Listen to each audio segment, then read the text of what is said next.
In the golden age of myths and legends, where gods walked among mortals and heroes carved their names into the tapestry of history, there was a tale both wondrous and tragic, the story of Icarus and his ill-fated flight.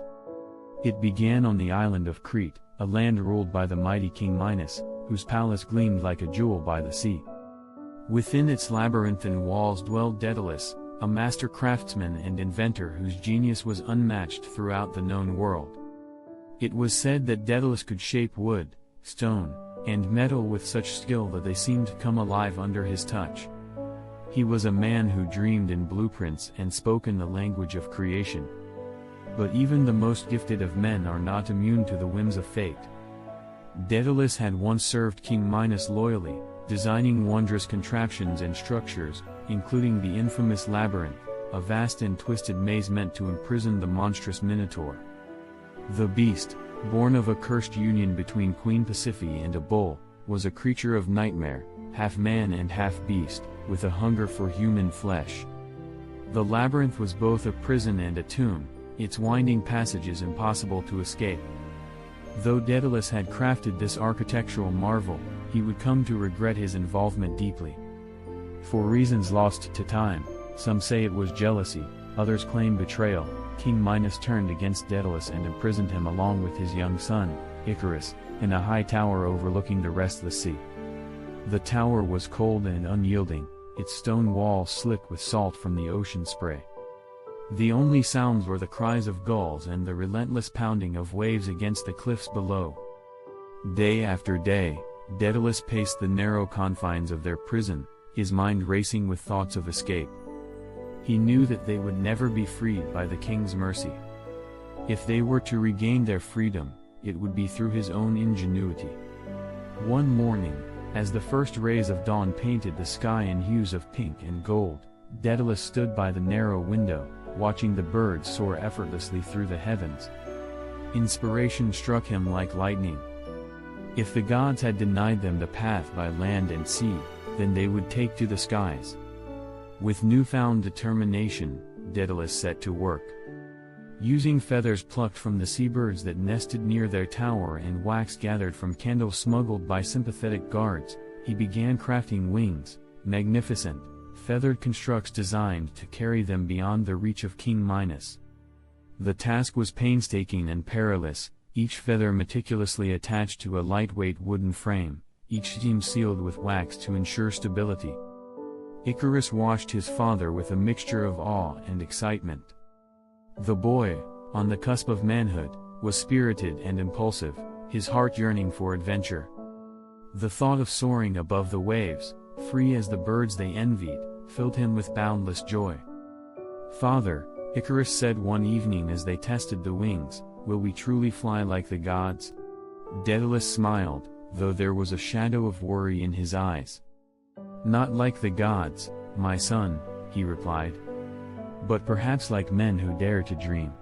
When at last the wings were complete, Daedalus instructed Icarus carefully. "Listen well, my son," he said gravely. "These wings are both a gift and a danger. If you fly too low, the sea spray will dampen the feathers and weigh you down. But if you fly too high, the sun's heat will melt the wax that holds them together. You must find the middle path, neither too close to the water nor too near the sun." Icarus nodded solemnly, though his eyes gleamed with excitement. He was young and bold, his heart untamed by caution. At dawn, father and son stood on the edge of the tower, their wings strapped securely to their backs. The wind whipped through their hair, carrying with it the scent of salt and freedom. Daedalus took a deep breath, his gaze steady. "Are you ready?" he asked. "Yes, father," Icarus replied, his voice firm. With a final nod, Daedalus leaped from the tower, his wings catching the wind with a rush of exhilaration. Icarus followed close behind, laughter bubbling from his lips as they soared above the sea. The world spread out beneath them, the shimmering expanse of water, the distant coastline, and the tiny figures of fishermen gazing upward in disbelief. For a time, they flew side by side, their wings beating in harmony.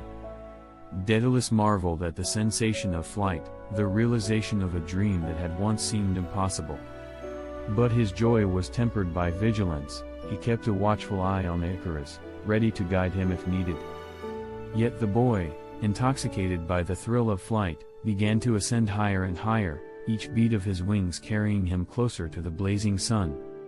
The warnings of his father faded from his mind, drowned out by the rush of wind and the euphoria of defying gravity. "Icarus!" Daedalus called, panic lacing his voice.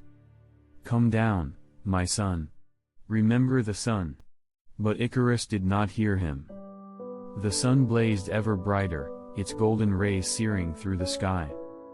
The wax that held the feathers together began to soften, beads of molten gold dripping from his wings. Still, Icarus climbed, chasing a dream of immortality, oblivious to the danger. Suddenly, with a sickening lurch, his wings disintegrated. Feathers scattered like snowflakes, caught in the wind's cruel embrace. Icarus's laughter turned to a cry of terror as he plummeted toward the sea, his arms flailing uselessly. "Father!" he screamed, his voice raw with desperation. Daedalus could only watch in horror as his son fell, the distance between them an unbridgeable chasm.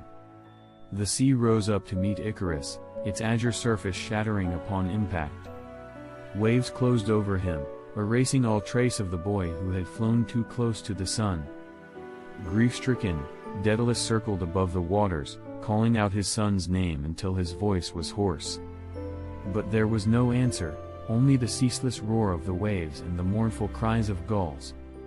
Eventually, Daedalus descended to the shore, his heart heavy with sorrow.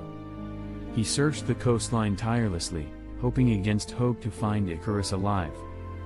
But the sea had claimed him, leaving only fragments of feathers scattered along the sand.